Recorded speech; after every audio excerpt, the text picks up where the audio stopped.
Okay, 16.2, modeling exponential growth and decay. So how do you know if it's growth? Well, this all goes back to our b. So if we're talking about y equals a times b to the x, if b is greater than 1, then that is growth. If it's less than 1, then that means it's decay.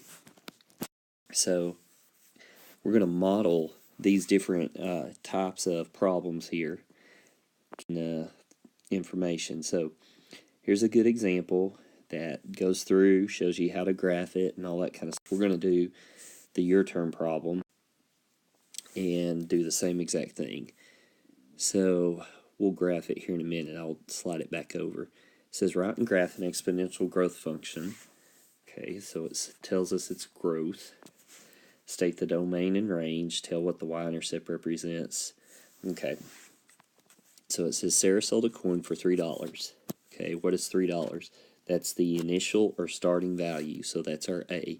So y equals A times its value increases by 2% per year. So that means it's greater than 1. So that means we add to 1 and we change the percent to a decimal. So that would be 1.02 to the x.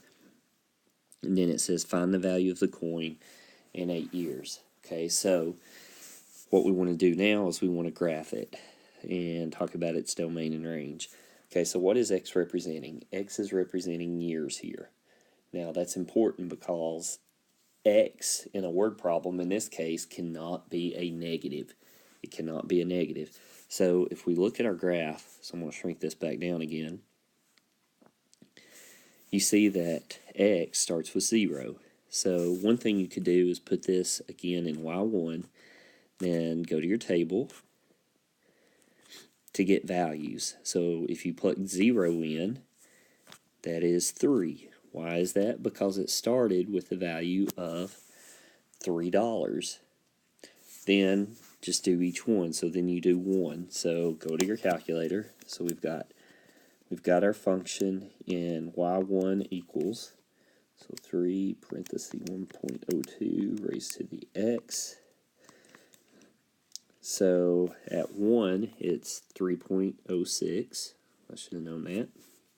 So you go to 1, you just go barely above. Then what is it at 2? At 2 it's 312. Okay, so then at 2 you go just a little bit above that. So it's not growing very fast. So in this case you probably want to use points and go ahead and just skip to like 4. So at 4 it's 3.25 rounded. So at 4, 3.25. So that's halfway between. And at 6, so you skip to 6 and you get 3.38 rounded. Okay, so 6, so it's barely going up. It's not going up very fast. You go to 8 and you get 3.515, so just above that. So it is a curve. My points aren't very good here. It is a curve doing this. Okay, now why is it not going up very fast? Well, because this is barely above 1, so it's not going to grow in value very much. Again, questions that it asks for. Write and graph. So we've written the function, we've graphed the function. The domain is x is greater than or equal to 0. Okay, another notation form for that is this: 0 to infinity. Okay, and you put brackets here to say that it's equal to. That's what that means. Parentheses means it's not equal to it. As far as the range goes, the range is y is greater than or equal to 3. Starts at 3 and goes up. So in that case, it would be bracket 3 to infinity. And you'll learn more about that notation as you get into Algebra 2. Okay, and then find the value of the coin in 8 years, and we said that was 3.5. I guess 3.52 if you round it. Okay. All right, let's keep. So again, other examples that you can look at here. Make sure I don't skip the year term one. Okay, here we go. The value of a boat is depreciating. Okay, so the word depreciate means to go down. So how is this one going to change? It depreciates at a rate of 9% per year. So what that means is we subtract 0.09, which would be 0.91, and that's a number less than 1. Okay, what did we start with? 2006, the boat was worth $17,800. Find the worth of the boat in 2013. Okay, so we start with 17,800. Our rate is 0.91, something less than 1, to the x. Now, something to note here, you never put the year in for your table of values. You always put it based on the starting year. So 2006 is like 0. So 2013 would be like 7. Why? Because from 2006 to 2013 is 7 years. So that's what we're putting in the calculator to find our value. Okay, so what do? We start at 17,800. That's our starting value. So like right about here, something like that. Okay, that helps us with our domain and range. Our domain is x is greater than or equal to 0 because, again, we're talking about years. Our range now is y is less than or equal to 17,800. And it's less than here because it's depreciating. It is going down. It is going down. What does the y-intercept represent? That's the starting value. Okay, now the only other thing I need to do is find some value. So I go to my calculator, type in the function, 17,800, parenthesis, 0.91 raised to the x. Go to my table, start at 0, 17,800. Then at 1, it's 16,198. 16,198. So, I don't know. Say something like that.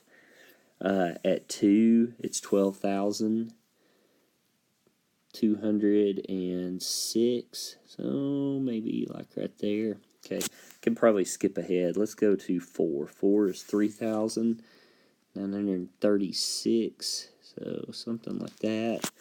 Let's go ahead and go to 7. 7 is $175. Okay, so that's like way down here. So our function, so this is slightly off a little bit with my points, but my function should be doing that. That's not a very good curve. Let me try to fix that a little bit, because I think maybe this point's off a little bit. That actually should have been a little bit higher. So our curve is should be doing something like that right there. Curving down like this. Flattens out here. Okay. So we keep going, looking at some other examples when things can intersect. Okay. So the graph shows the value of 2 different shares of stocks over the period of 4 years since they were purchased. The values have been changing exponentially. Use the graphs provided to write the equations of the functions, then describe and compare the behaviors. Okay. So let's write the equations. So I don't know. I'm going to do this one in red. Okay. So let's say we'll just use y. I'll do y1 to represent that one. Y1 equals, I need my starting value. My starting value is 5. Okay, it is increasing. Okay, it's increasing. Now, how is it increasing? Okay, this goes back to our geometric sequence where we have to see what's the value doing. How do I get from 5 to 15? Multiply by 3. How do I get from 15 to 45? Multiply by 3. So that is my rate. That's my rate. So again, that has to be something greater than 1 because what's that function doing? It's going up. It's increasing. All right, let's do the next one. I want to do this one in blue. This one is a decreasing function, which means what? means my rate has to be something less than 1. Where did it start at? It started at 150. And it is going down. How's it going down? It went from 150 to 45. Now, if you're not sure on that, all you do is take the second value divided by the first value. That's going back to our geometric sequence stuff. So if I do that on my calculator, 45 divided by 150 is 0.3 to the x. So there you go, something less than 1. So this was, the blue one was stock A, so this is stock A, and the red one was stock B. Let me label them over here on the graph. So what can you say about stock B? It's increasing in value, stock A is decreasing. And what's it mean right here? At this point is when the value of the two stocks is exactly the same. So basically at 1.5 years they would have the same value. So hopefully this was not too bad. Again, it's just building on the basic principles of exponential functions.